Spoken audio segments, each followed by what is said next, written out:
So I've been running my marketing company now for about 7 years, and I work with 200 to 300 contractors every single year. So at this point, I've worked with thousands of contractors. I get to see behind the scenes at these businesses, and I get to see like the ones that are really successful, what they're doing, what they're not doing. And I get to see the flip side, like what my least successful clients are doing. And I just want to share with you a couple observations. And just to be clear, like I'm not here to throw anybody under the bus. The reason I'm doing this video is because I think there's a lot of people out there running companies and struggling, and they don't understand that some of the like really basic things they're doing every day are causing a lot of issues.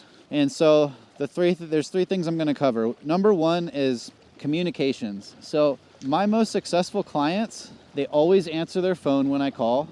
They answer professionally.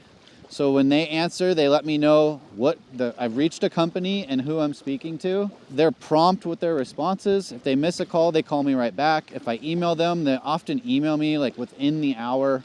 If I text them, they text me right back. They're just really good at communicating. It's very easy to communicate with them. And on the flip side, some of my clients, especially the ones who their business never seems to go anywhere, are the opposite. They answer their business line like they're answering their personal cell phone. Hello. They don't respond to emails for days, weeks, sometimes months. They don't respond to texts. And I just have to assume that however they're interacting with me is probably how they interact with their customers, because human nature is how you do one thing is how you do everything. So like I get to see the numbers. I get to see how much revenue, how much profit these companies are doing. The ones that answer their phones and communicate properly are doing way better.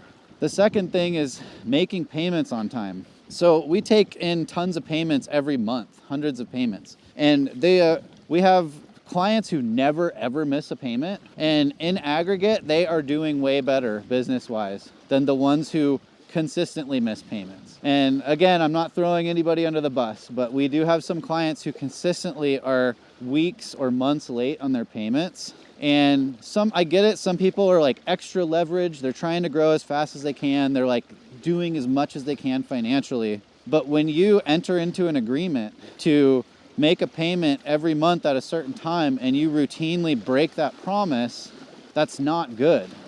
It's not good to do that anywhere in your business. You have to do what you say you're going to do. And we have some clients who will go months without making their payments and they won't respond to any communications. And that's just a sure sign that that company is struggling and they're probably not going to be around much longer. And I would argue that part of the reason is because they run their business this way. So making payments on time tells you a lot about a company, and it probably tells you a lot about their customers. I'm just speculating there. The third thing is, it's kind of the underlying theme of the first two, is just doing what you say you're going to do. When you're a professional and you enter into any kind of agreement with a customer, you are expected to act professionally. You're expected to communicate properly. You're expected to just follow through and do what you say you're going to do.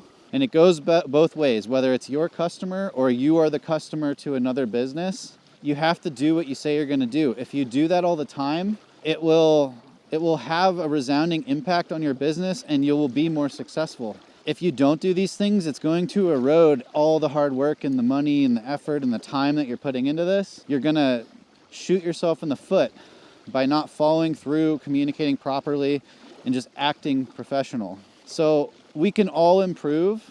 I want you to take stock on how you're running your business, how you're behaving, and write down some ways that you can do this better. Can you answer the phones better? Can you actually answer when people call? Can you call people right back? Can you email people right back? Can you make sure that you're paying on time? And when you're not, let them know ahead of time, hey, this is what's going on. I can't pay yet. Like, people will work with you just the way that you would work with your customers. But dead silence is never a good option. And ultimately, if you're not really sure what your customers expect of you, you can ask them. But most of this is common sense. Like, be professional, do what you say you're going to do, and and take advantage of the things in your business that are under your control. Because customer service, how we behave with our customers and with our vendors, is completely under our control. There's a lot of parts of business that are out of our control. So control the things you can, and your business will be a lot more successful. If you've been struggling a long time, this is the first place I would look.